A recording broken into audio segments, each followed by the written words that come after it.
Encore riche en acquisitions. Non, c'est nul. Je ne sais pas comment faire mon intro aujourd'hui. Acquisition. Non, ça va toujours pas. C'est pas bon toujours? Non, si, je sais pas, mais c'est juste que je suis nulle. Ah, mais de quelle heure est-ce bon? Ah, je sais pas, j'ai pas vérifié. Moi, je sais pas, vous avez vérifié. Ben, non, j'essaie juste de faire une intro potable, mais j'arrive pas là.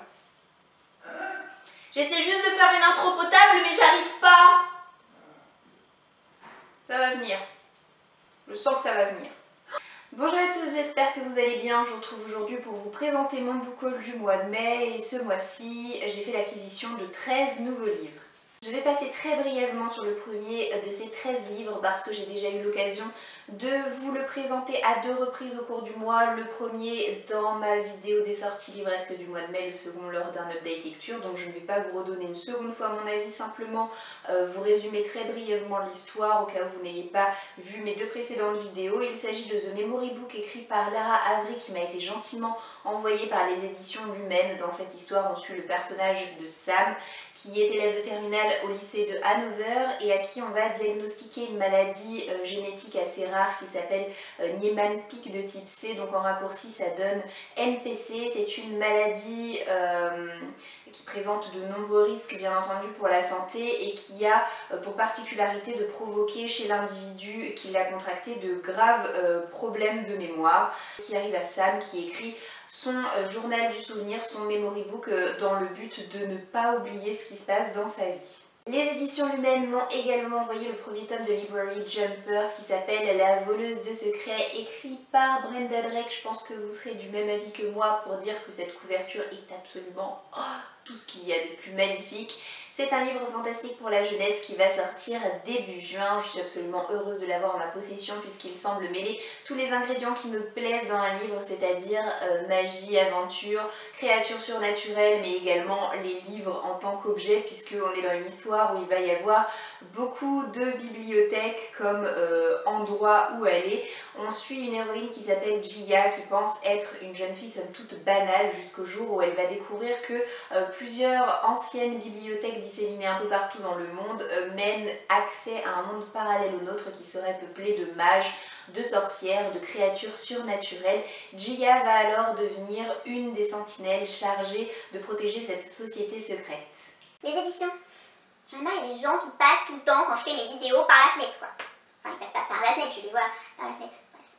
Les éditions Michel Lafon m'ont envoyé ce mois-ci Miss Dumpling écrit par Julie Murphy. C'était un des livres qui me tentait le plus sortant au mois de mai, donc je suis absolument heureuse de l'avoir en ma possession. Je peux d'ores et déjà vous dire que ce livre, je l'ai lu et je l'ai adoré. J'ai même eu un petit coup de cœur pour lui. J'aurai l'occasion de vous en reparler en approfondissant mon avis lors d'un prochain update lecture. Pour aujourd'hui, je vais me contenter de vous résumer l'histoire en quelques mots. On suit Will qui est une lycéenne de 16 ans qui est grosse, voilà. Elle n'a pas un physique avantageux, mais peu importe, elle est comme elle est et elle s'assume parfaitement comme ça, jusqu'au jour où elle va commencer à sortir avec un garçon qui lui plaisait beaucoup et suite à leur premier baiser, elle va commencer à remettre plein de choses en question dans sa vie. Elle va commencer à perdre sa belle assurance et pour tenter de la retrouver, elle va participer en tant que candidate au concours de beauté que préside sa mère. Les éditions Mosaïque m'ont envoyé Les rêves sont faits pour ça, écrit par Cynthia Swanson. Cette couverture vous est peut-être familière, c'est parce que j'ai eu l'occasion de lire ce livre lors de mon week-end à Nîmes. Donc vous avez peut-être dû voir cette couverture si vous avez vu mon vlog du week-end à Nîmes. Ce livre, je l'ai beaucoup apprécié, j'aurai l'occasion, je l'espère, de vous en reparler très bientôt, comme pour Miss Dumpling d'ailleurs. Dans cette histoire qui est un contemporain, on suit Kitty qui a une quarantaine d'années, qui est libraire, qui n'est pas mariée, qui n'a pas d'enfant, mais sa vie lui convient très bien telle qu'elle est. Simplement la nuit, elle a pris l'habitude de faire des rêves qui sont assez criants de vérité et qui commencent vraiment à lui faire peur parce qu'elle commence à prendre le pas sur son quotidien. Et dans ses rêves, elle se voit en fait telle qu'elle est, mais simplement quelques mois plus tard, mais mariée, avec une grande maison et plusieurs enfants. Et ses rêves, ils sont vraiment très étranges parce qu'elle a l'impression que ce n'est pas seulement des rêves, elle a l'impression de vivre une autre vie. Voilà, donc c'est un roman assez étrange et je suis assez pressée de pouvoir vous en reparler. Toujours de la part des éditions Mosaïque, j'ai reçu Albert sur la banquette arrière, qui est un livre écrit par Homer Hickman. Alors je trouve la couverture pas très jolie, mais hyper originale et hyper vitaminée. Et alors quand je vais vous parler de l'histoire, je pense que c'est bon. Vous allez le trouver absolument cocasse et vous allez comprendre aisément la raison pour laquelle j'ai très envie de lire ce livre. On est dans une histoire où on a un couple marié depuis plusieurs années, Homer et Elsie. Mais voilà, c'est plus le couple amoureux des débuts, ils sont remplis de désillusions, tout n'est pas beau, tout n'est pas rose, tout simplement parce qu'il y a quelque chose qui se pose entre ces deux époux, et ce quelque chose, c'est Albert, qui est le cadeau de mariage que Homer a offert à sa femme quand il l'a épousée. C'est en réalité un alligator de plusieurs années, voilà. Et un beau jour, Homer va en avoir tellement ras-le-bol de cet alligator qui s'interpose toujours entre lui et sa femme qu'il va lui poser un ultimatum, c'est soit lui, soit Albert. Du coup, ça va être l'histoire d'un road trip absolument loufoque et farfelu en Floride, puisque Homer et sa femme vont aller ramener Albert l'alligator chez lui, entre guillemets, voilà. Donc ça m'a l'air absolument fun, ça m'a l'air absolument déjanté, je suis hyper pressée de lire ce livre, je pense que je le lirai d'ici une semaine et demie, quelque chose comme ça, mais j'ai tellement hâte de pouvoir vous en reparler parce que le sujet me semble absolument fun, rien que quand je lis la petite phrase qu'il y a en dessous du titre, l'histoire plus ou moins vraie d'un mari de sa femme et de l'alligator de sa femme, j'ai envie de dire mais oui, bingo quoi. Le dernier service presse que j'ai à vous présenter dans cette vidéo, c'est Les Orages de l'été, le petit dernier de Tamara Mackinlay qui m'a été envoyé par les éditions L'Archipel. De cet auteur, j'ai lu Et le ciel sera bleu l'année dernière, que j'avais beaucoup apprécié, que j'ai d'ailleurs prêté à ma copine Béa, et ça m'a donné très envie de lire ses futures publications. Ce livre est sorti début mai. Et je suis absolument ravie de l'avoir en ma possession, j'espère réussir à me le caser bientôt. Dans cette histoire qui se passe en 1947, on va suivre Olivia qui va retourner en Australie parce que sa mère vient de décéder, elle va y aller en compagnie de son meilleur ami. Et arrivée là-bas, elle va se retrouver en possession de plusieurs documents que va lui léguer sa mère qui vont lui permettre de percer le mystère de plusieurs secrets qui cachent en fait son enfance. Je ne peux pas vous dire autre chose concernant cette histoire, mais le fait que ça se passe au bout du monde, ça me tente beaucoup, et une fois de plus, l'écriture de cet auteur me manquait un petit peu. Du coup, je suis ravie de pouvoir me plonger prochainement dans cette histoire. Je passe maintenant au livre que je me suis offert au mois de mai, à commencer, ça n'étonnera personne, par le tome 2 des Étoiles de Noces Aide, écrit par Sophie Jomain et sorti aux éditions J'ai lu. Alors pourquoi est-ce que je dis que ça n'étonnera personne? Tout simplement pour les personnes qui ont vu mon dernier update lecture et qui ont vu que j'ai mis au tome 1 la note de 3 sur 5, tout en vous disant que voilà, ça avait été une lecture sympathique parce que l'écriture était très plaisante, mais que j'avais été moyennement convaincue par l'histoire qui était très prévisible et très similaire à ce qu'avait pu être ma découverte de Twilight à l'époque, il y a plusieurs années de ça. Je vous avais quand même dit que j'avais envie de persévérer dans la suite de cette série, tout simplement parce que plusieurs d'entre vous m'avaient dit que après le tome 1, ça s'améliore énormément, qu'on perd ce côté prévisible. Du coup voilà, j'avais envie de me procurer la suite pour m'inciter un petit peu à pouvoir lire ce tome 2 plus rapidement. Je pense que vous connaissez tous plus ou moins cette histoire où on est en fait dans de l'urban fantasy, un petit peu côté loup-garou. Voilà, je ne vais pas vous en dire plus, mais bon, du coup, j'ai assez hâte quand même de savoir ce qu'il retourne dans ce tome 2. Ce mois-ci, je me suis également procuré le premier... Qu'est-ce que je raconte? Pas le premier. Le troisième et dernier tome de la trilogie de Rebecca Donovan sorti chez PKJ, c'est Ma raison de respirer. Ce livre est arrivé chez moi dans un état lamentable, Amazon a encore fait des siennes, je tiens à le signaler, la couverture était hyper cornée, enfin bon, comme s'ils allaient se dire non non, mais ça va passer, elle va pas s'en rendre compte quoi. Non, mais...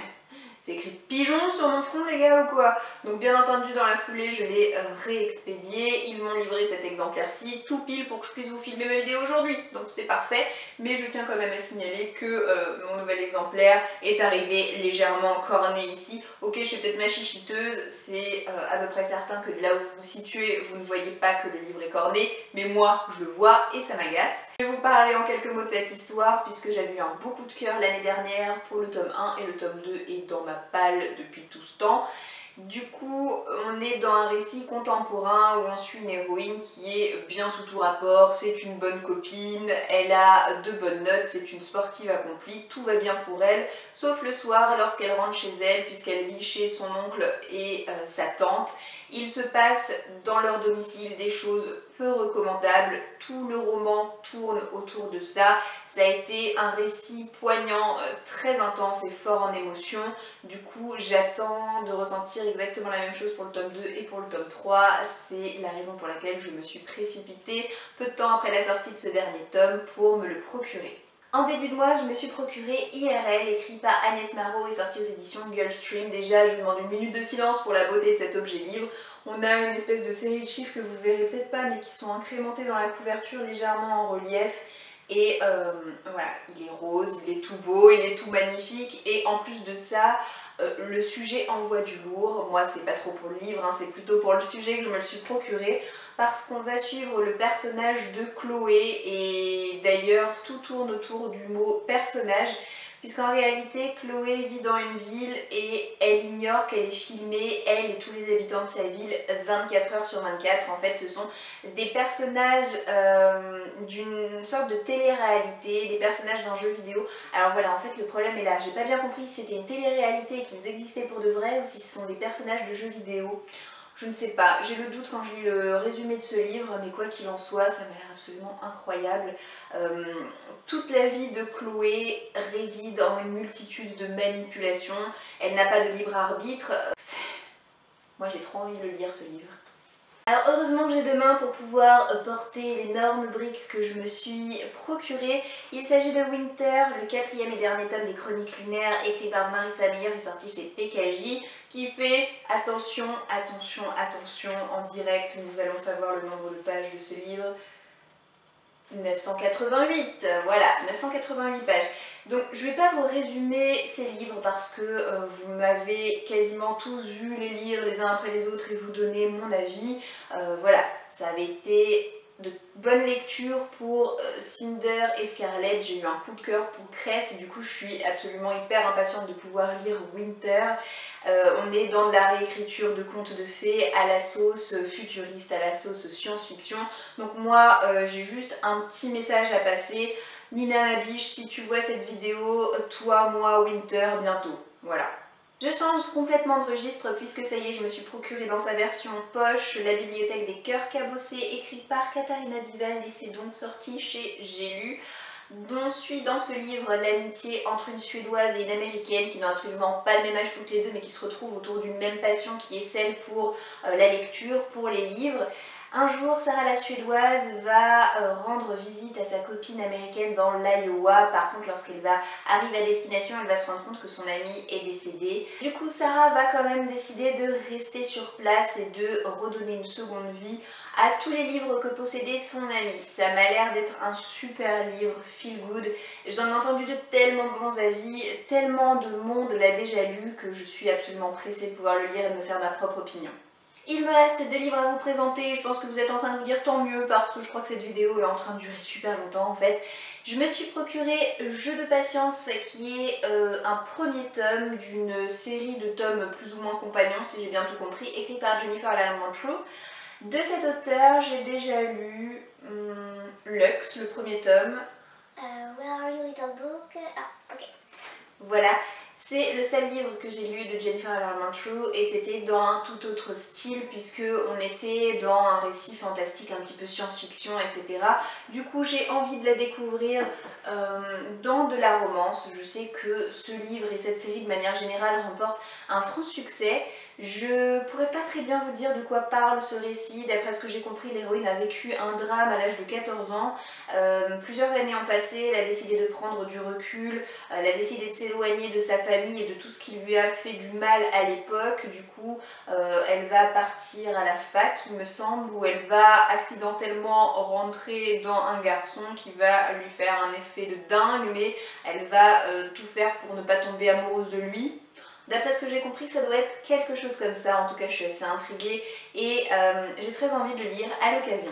Le dernier livre que j'ai à vous présenter, que je me suis procuré, c'est le tome 1 de Marketman, écrit par J. Cronover et sorti aux éditions Hugo Roman. En bonne superficielle que je suis, j'admets avoir craqué dans un premier temps pour la couverture parce que autant les couvertures en VO sont absolument horribles, ce qui est suffisamment rare pour être signalé, autant les couvertures VF de Hugo Roman sont à tomber par terre. C'est une série qui se décline, il me semble, en 5 tomes, tous des tomes compagnons qui s'attachent à des employés d'un salon de tatouage.